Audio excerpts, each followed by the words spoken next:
गुरुर्विष्णु गुरुर्देवो महेश्वरा गुरु साक्षात् परब्रह्म तस्मै श्री गुरुवे नमः। अवधूत चिंतन श्री गुरुदेव दत्त।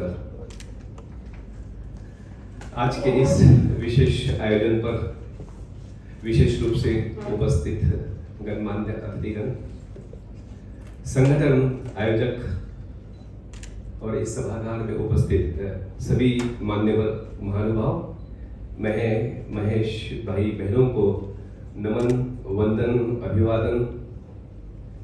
जय महेश, जय श्री राम। जय श्री राम। आपने मुझे निमंत्रित किया, सम्मानित किया और आज के दिन उद्योग व्यापार क्षेत्र में जिन्होंने अपनी प्रमुख भूमिका, अग्रणी भूमिका निभाई है, ऐसे दिग्गज लोगों का आज मेरा परिचय होने वाला है। और विशेष बात यह है कि इस प्रबुद्ध सभागार के सामने मेरा मंतव्य अभिव्यक्त करने का जो मुझे सौभाग्य दिया, आप आयोजकों का हृदय की असीम धरातल से बहुत बहुत धन्यवाद। आयोजकों ने मुझे 10 मिनट का समय दिया है। मेरी शुरुआत स्लो अगर हुई तो चिंता न करें, तो मैं 10 मिनट में अपनी बात का समापन करूंगा। आज यह अपना 6वां सत्र है। पिछले 3 सालों से मैं एमपीपी परिवार से जुड़ा हूँ।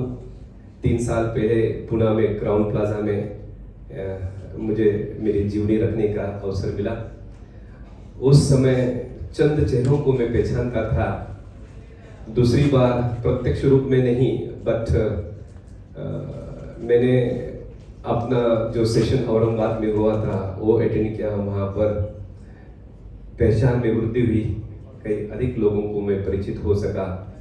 और आज यहाँ पर जब मैं आया तो मुझे ऐसा महसूस हो रहा है कि हर चेहरा मुझे पहचानता है और मैं हर चेहरे को पहचानता हूँ। तो मुझे ऐसा महसूस हो रहा है कि मैं इस संगठन का एक अभिन्न अंग बन चुका हूँ। और इस मंच से मैं आप सभी को आश्वस्त करना चाहता हूँ कि कमला ग्रुप के चेयरमैन होने के नाते आप सभी को इस परिवार के साथ हम निरंतर बने रहेंगे, जुड़े रहेंगे, आपको आर्थिक सहयोग करते रहेंगे और आपका जो मंसूबा है, आपके जो संकल्प है इस संगठन बनाने के पीछे, उसमें हमारी ओर से पूर्ण रूप से सहायता मिलेगी। आज मैं आपके समक्ष भारत वर्ष की आर्थिक स्थिति, उसके रोमांचकारी अंकों को और गौरवशाली भविष्य को सामने रखना चाहूंगा। अपना भारत क्या है? भारतवर्ष एक प्राचीनतम सभ्यता है। भारतवर्ष इस विश्व की सबसे बड़ी लोकतंत्र है। भारतवर्ष इस विश्व की सबसे बड़ी आबादी वाला, जनसंख्या वाला देश है। हमारी कुल आबादी आज 150 करोड़ों की है। मानव संसाधन में हम अग्रणी हैं। भारतवर्ष विश्व में सबसे ज्यादा युवाओं का देश है। औसतम आयु 29 वर्षों की है और सांख्यिकी अनुमान है कि अगले 50 वर्षों तक यह युवा रहेगा। भारतवर्ष अपने आप में एक वैश्विक बाजार है। आर्थिक स्थिति के जो मापदंड होते हैं, जीडीपी, एफडीआई और स्टार्टअप्स, ये 3 अंगों को लेकर मैं संक्षिप्त में अपनी बात रखना चाहूंगा। जीडीपी के बारे में बताना चाहता हूं। भारतवर्ष इस विश्व की सबसे ज्यादा तेज गति से बढ़ने वाली अर्थव्यवस्था है। 2015 में जीडीपी के परिवेश में हम विश्व में 10वें क्रमांक पर थे। आज हम 5वें क्रमांक पर है।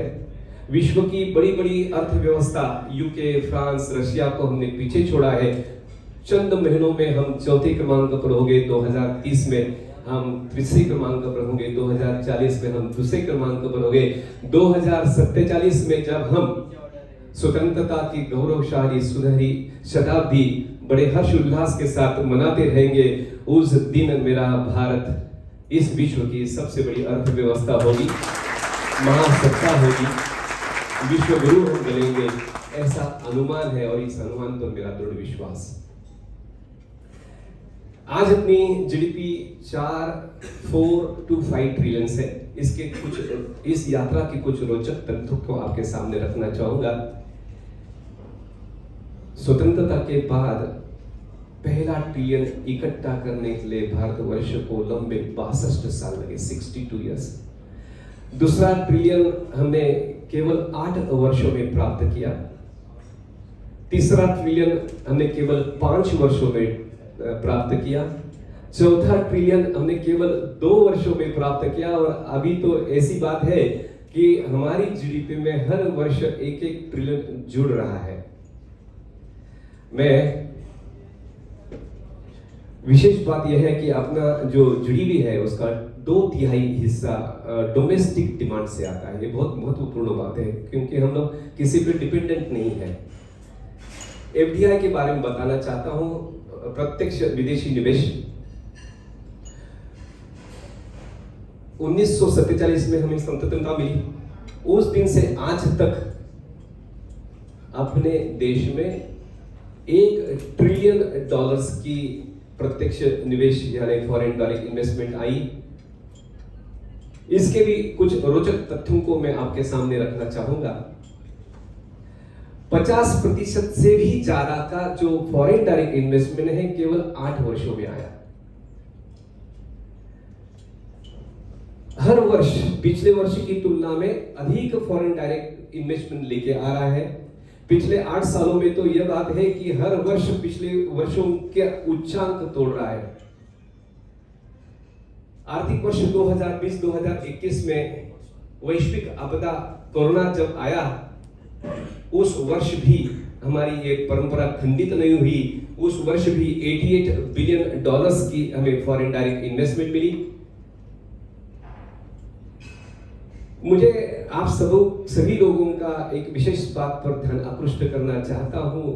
फॉरेन डायरेक्ट इन्वेस्टमेंट का यह केवल मतलब नहीं कि विदेशी मुद्रा भंडार अपने देश में आ रहा है।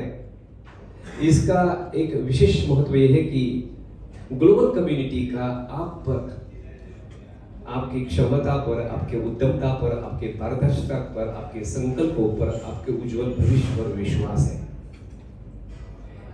स्टार्टअप्स के बारे में बताना चाहता हूं जो बहुत चर्चित है। विश्व में, पूरे विश्व में भारत के स्टार्टअप की चर्चा होती है। आदरणीय प्रधानमंत्री जी 2016 में इसका औपचारिक स्टार्टअप मिशन की जो शुरुआत की, उस समय केवल 452 रजिस्टर्ड स्टार्टअप्स थे। आज भारत में 1 लाख से भी ज्यादा स्टार्टअप्स कार्यान्वित है। यह एक वैश्विक उच्चांक है। इन्हीं स्टार्टअप्स में से कई कंपनियां यूनिकॉर्न बनकर उभर के आ रही हैं। इसकी गति सुनो, हर 15 दिन में एक स्टार्टअप यूनिकॉर्न बन रहा है। हाँ, आपने सही सुना, केवल 15 दिनों में एक स्टार्टअप यूनिकॉर्न बन रहा है। आप यह समझो कि ये जो गति है, यह जो आयाम है अपने अर्थव्यवस्था का, ये शुरुआत है। अगले 25 साल भारतवर्ष के हैं। भारत का और भारतवासियों का भविष्य अत्यंत उज्जवल है। यहाँ पर नौकरी के, उद्योग व्यापार के अनंत अवसर उपलब्ध होने जा रहे हैं। विकसित भारत का अपना जो संकल्प है वो जरूर पूरा होगा। हमें अपना दृढ़ संकल्प के साथ योगदान देना चाहिए। अगर अपनी भारत माता, भारतवर्ष, अपना राष्ट्र इस आर्थिक स्थिति में है, इस गति से वो प्रगति पथ पर है, तो स्वाभाविक ही हर क्षेत्र में प्रगति दिखेगी, हर क्षेत्र में समृद्धि दिखेगी, हर क्षेत्र विकसित होगा। ऐसे में फार्मा सेक्टर कैसा अछूता रह सकता है। आज फार्मा सेक्टर भारतवर्ष में $60 बिलियन का है। आने वाले केवल 10 वर्षों में यह 10 गुना बढ़ेगा, ऐसा अनुमान है। यानी 2024 से 2034 तक ये 60 बिलियन से 600 बिलियन तक पहुंचेगा। यानी आप देखो भारतवर्ष की जो आर्थिक स्थिति जो प्रगति है, आने वाले 20 सालों में भारत की जीडीपी 10 गुना होगी और भारतवर्ष में फार्मा सेक्टर की प्रगति अगले 10 सालों में 10 गुना होगी। इसका मतलब यह है कि जो औसतम गति है अपनी अर्थव्यवस्था की 20 सालों में 10 गुना और फार्मा सेक्टर 10 सालों में 10 गुना। तो भारतवर्ष की अर्थव्यवस्था की जो गति है उससे 2 गुनी गति से हमारा विकास हो रहा है। I request everyone sitting out here to get together to uphold this legacy and reputation of India as a pharmacy of the world, where pharmaceutical excellence is our tradition, our commitment. Rapid advancement in pharmaceutical science and technology and tighter regulatory compliances and ever-evolving marketing dynamics demands you to stay agile and well-informed. Trust me, competition is fierce, and trust me, this competition can disturb you. It can make you emotionally fragile. So what is the solution for that? Forum like MPP, workshops, networking sessions. These are the things that is the only solution where you need to get associated and need to attend. संगठन का महत्व यही है। अगर आप सब लोग साथ में जुड़ोगे तो हर समस्या का हल निकलेगा। यहाँ पर उपस्थित सभी डेलीगेट्स से मैं रिक्वेस्ट करना चाहूँगा कि please grab today's golden opportunity to engage yourself in meaningful discussions rather than gossips and casual talk today. And please speak out your challenges, discuss your challenges, difficulty, failures, whatever it may, and try to seek the solutions for that. Please build networking and everlasting relations, connections, and take home the insights, wisdom, and inspiration. Encourage yourself and your co-members. Take active participation in associations activities. साथ में association को भी 2-3 बातें बताना चाहूँगा. You need to develop interacting websites as early as possible. You need to have your own web pages on all social sites like YouTube, Facebook, Instagram to spread relevant and authentic information, and most important to reach out each and every pharma grads from our community. Number 2, you need to create a hope, a trust in each member of this association that you have got the smart solutions for their challenges, their difficulties. And you know the association cannot run without money, so you need to take this opportunity, this annual conference as a fundraising project. You can publish one souvenir, and from there your annual financial need can be taken care. Akhil Bharatiya Maheshwari महासभा हमारे सभी महेश्वरियों की केंद्रीय स्थान की सर्वोच्च समिति है। इसका इतिहास 125 साल पुराना है। सौभाग्यवश इस सत्र में मैं कार्यकारिणी का सभासद हूँ। मैं आप महेश्वरी फार्मा परिवार से निवेदन करता हूँ कि फार्मा इस केंद्रीय समिति के फार्मा विंग बन के इनके साथ एसोसिएट होकर, संलग्न होकर आप काम करें। इससे फायदा यह होगा कि आपको राष्ट्रीय स्तर पर पहचान होगी, आपके एसोसिएशन के कुछ मेंबर्स को कार्यकारिणी की सभासदता मिलेगी, और सबसे महत्वपूर्ण बात है कि मुख्य प्रवाह के साथ आप जुड़ जाओगे। जाते जाते समापन में मैं आप सभी लोगों को विशेष निवेदन करना चाहता हूं कि मेरे अनुभव से बताता हूं कि आप क्वालिफाइड हो, एक्सपीरियंस्ड हो, आपको हार्डवर्क करने की क्षमता है, आपके मनसूबे बड़े बड़े हैं, फिर भी आप सीमित स्वरूप में, लौकिक स्वरूप में सफलता प्राप्त करोगे। अगर आपको असीमित अलौकिक सफलता की आकांक्षा है, मनीषा है, तो आपको अपने क्रिएटर से, सुप्रीम पावर गॉड से जुड़ना होगा। आपके दिनचर्या का एक भाग बना लेना कि मुझे रोज ईश्वर की साधना, ईश्वर की आराधना करनी है। इससे क्या होगा कि आपके पुरुषार्थ को नई दिशा, नया आयाम मिलेगा, आप में एक आत्मविश्वास जागेगा, आपको सुरक्षितता महसूस होगी। इसमें दो पंक्ति सटीक बैठेगी कि फानुस बनकर हिफाजत जिसकी हवा खुद करे, वो शमा क्या बुझेगी जिसे रोशन खुदा करे। उम्मीद करता हूँ कि आज का मेरा यह वक्तव्य आपको पथदर्शक साबित होगा।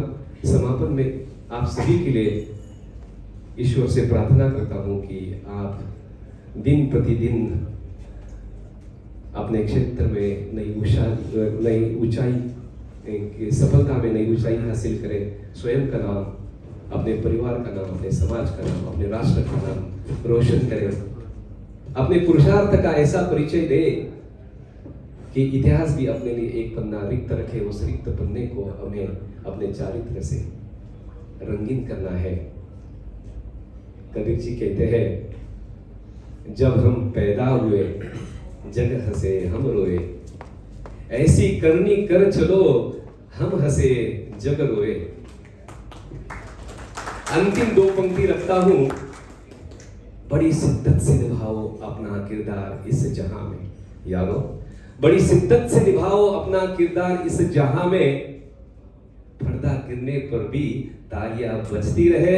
आपकी जोरदार तालियों के साथ, मंगल वचनों के साथ मेरी वाणी को विराम देता हूं। फिर जरूर मिलेंगे किसी और दिन, किसी अंत मंच पर अन्य विषय के साथ। जय हिंद, जय भारत, जय श्री राम।